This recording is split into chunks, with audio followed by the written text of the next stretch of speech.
ससुर कपारे पर बकरी लेके बांध देलस। हाई ली, यही में पैसा धा देले बनी।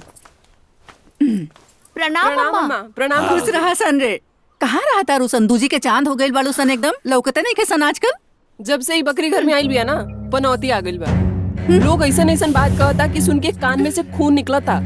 चाचा जी, रउआ इज्जत के छीछा लेदर होता, बकरी मुक्त करी अपना घर के। ए बबनी, हम तो चाहता नहीं कुछ भी बोले नहीं। ये झंझट से मुक्ति मिल जा, लेकिन बकलोल लइका के चौपट महतारी इलो नहीं के चाह। ये लोग के लागत था कि ये बकरी में से सोना चांदी निकली और वारे न्यारे हो जाई। ए बाबूजी, भैया बकलोल होइया तो होइया, लेकिन हमारा माई के बारे में कुछ मत कह ना।